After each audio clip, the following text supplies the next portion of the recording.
Thanks for staying with us. Recently, social media was buzzing with a video about a 9-year-old who was constantly being bullied at school. This video showed her son was bitterly crying and asking that his mother allowed him to commit suicide.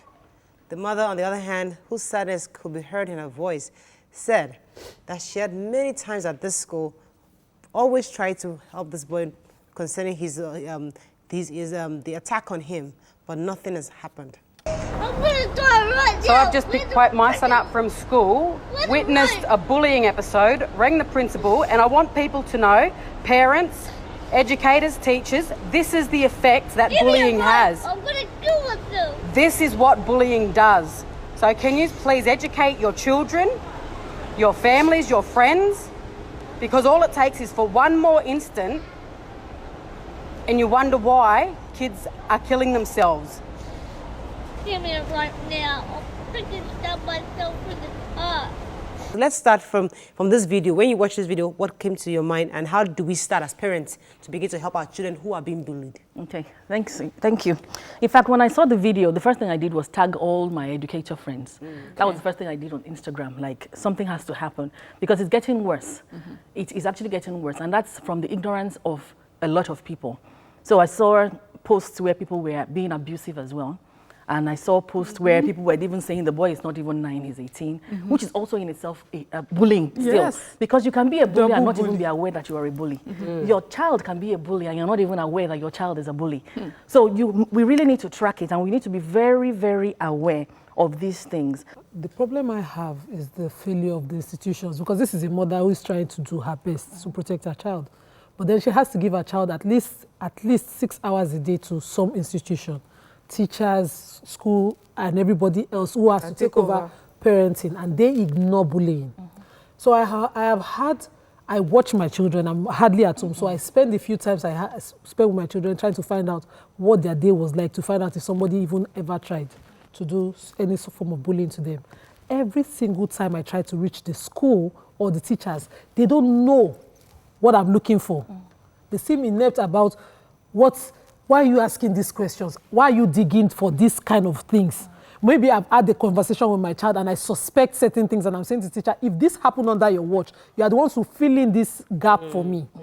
Let me know exactly. And they are wondering, I was just teaching. So they go to school just to teach. I was caught in between this, really touching and shocked. And I had two people's opinion at the same time because I was watching with my kids and a friend's kids. The first person was like, this is in Nigeria. She shouldn't have put her children in that, her child in that school because these are children. What does the child know? At the end of the day, the child is innocent and seeing a funny, weird-looking person and is wondering, why do you look weird? The child is, the person's opinion was that the child is too small to comprehend the difference. My own children, at the moment I saw the video, also had that reaction of, why does it look funny? Why does his face look funny? So, being that I had watched the video and I was watching it again when they saw it, I now used that moment to teach them about dwarfism, that these people are human beings, they have deformities, and that's the way life is. They didn't create themselves. There's nothing they can do about it. So I was able to make it a teachable moment, but that's a child that I feel has compassion. I raised my children to be compassionate, but yet the first reaction with seeing something that is not normal is to query it and be better. So it might come across as being bullying, like as bullying, but the child just didn't know that this is. Okay, but when I'll come to you, Miriam, because please 1 minute. Talk about the example you just gave of a child not knowing is someone's failure to inform.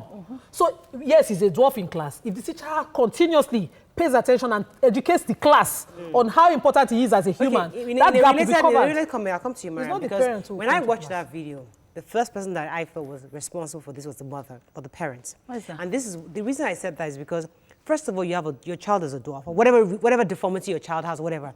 That child should have been equipped from home. you first of all, you must accept and understand that you're different, and you must accept that you are different, and you must be explained to that being different doesn't mean you're bad for it. But once a child knows who he is, even and you prepare the child to know you might face some kind of bullying. People will ask you questions. People will call you short. They'll call you this. They'll call you ugly.